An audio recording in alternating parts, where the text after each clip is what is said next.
اعوذ باللہ من الشیطان الرجیم، بسم اللہ الرحمن الرحیم۔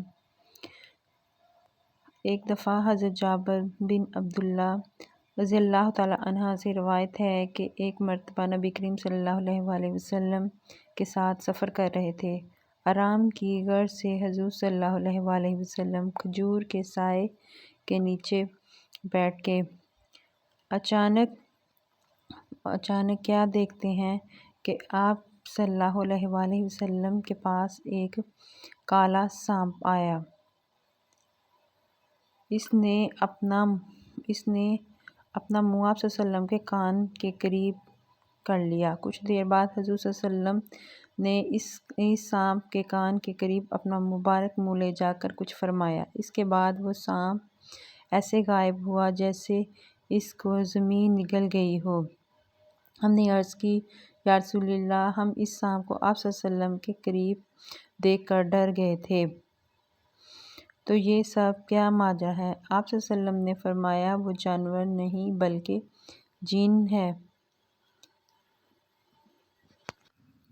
فلاں سورت کی چند آیات بھول گیا تھا، انہی آیات کی تحقیق کے لیے جنات نے اسے بھیجا تھا، تم لوگ موجود تھے، اس لیے وہ سانپ کی شکل میں آیا۔ اس کے بعد حضور صلی اللہ علیہ وسلم ایک گاؤں میں پہنچے تو وہاں کے لوگوں نے عرض کی، یا رسول اللہ، اس گاؤں کی ایک خوبصورت عورت پر ایک جن عاشق ہو گیا ہے، اس نے اتنا پریشان کر رکھا ہے کہ نہ وہ کھاتی ہے نہ پیتی ہے، حضرت جابر رضی اللہ تعالیٰ عنہ نے فرمایا کہ ہاں، میں نے بھی اس عورت کو دیکھا ہے، وہ ایسی تھی جیسے چاند کا ٹکڑا۔ آپ صلی اللہ علیہ وسلم نے اسے پکار کر فرمایا، اے جن، کیا تجھے معلوم ہے اللہ کا رسول حضرت محمد صلی اللہ علیہ وسلم ہوں؟ تو اس عورت کو چھوڑ کر یہاں سے چلا جا۔ یہ سنتے ہی وہ عورت صحت یاب ہو گئی اور ہوش میں آنے لگی۔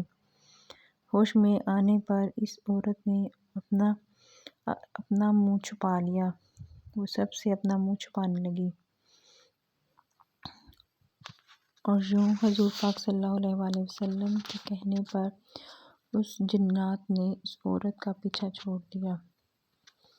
یہ آپ صلی اللہ علیہ وسلم اور حضرت جابر بن کا یہ ایک سچا واقعہ ہے۔